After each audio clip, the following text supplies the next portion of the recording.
shirkii ururka haweenka Soomaaliyeed uga furmay magaalada Cape Town ee dalka South Africa isla markaana socday muddo 2 cisho ah ayaa maanta lagu soo gabagabeeyay magaalada Cape Town ee dalka South Africa shirkani oo intiisa badan looga hadlayay tacadiyada haysta haweenka qaaradda madow ee Afrika gaar ahaan haweenka Soomaaliyeed ayaa laga soo saaray qodobo wax ku ool ah sida ay saxaafadda u sheegtay gudoomiyaha ururka haweenka Soomaaliyeed Marwa Abshira Saciid sidoo kale xubno ka socday ururka haweenka South Africa oo ka qayb qaadanayay shirkaasi ayaa sheegay inay garab istaagi doonaan ururka haweenka Soomaaliyeed isla markaana ay caawin doonaan muddo sanad ah waxa ayna carabka ku dhufteen inay ka caawin doonaan dhinacyada waxbarashada sharciyada iyo inay tababaro xagga xirfadaha u sameeyaan.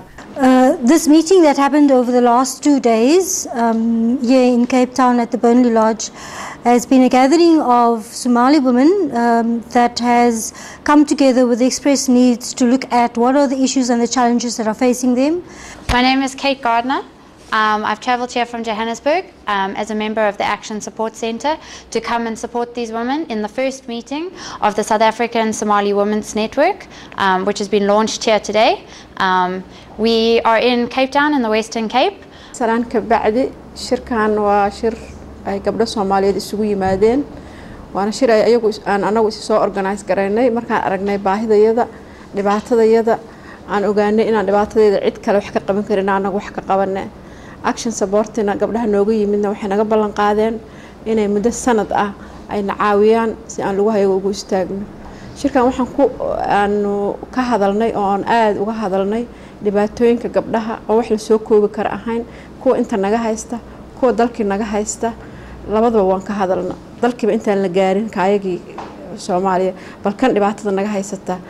waxa shalay noo furmay shir haweenka Soomaaliyeed isugu yimaadeen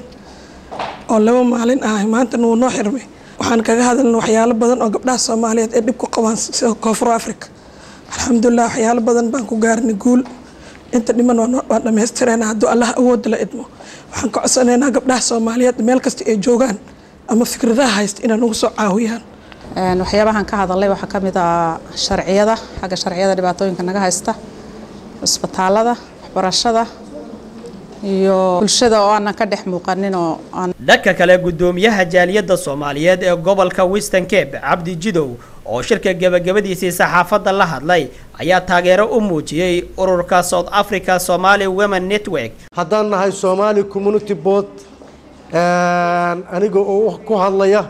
taageero buuxdo oo aan kala har lahayn ayaanu siinay gabdhaha waana la soconayaa meel allaale meesha ay doonayaanna waa la tegayaa albaabka ay furtaanna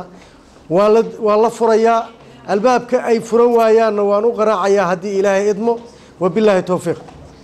kulankani ay haweenka Soomaaliyeed ku soo gabagabeeyeen magaalada Cape Town ee dalka Koonfur Afrika ayaa soconayay muddo 2 maalmood ah iyadoo looga hadlay qodobo muhiim ah Xasan Kaafi Maxamed Shire Hon Cable TV Cape Town.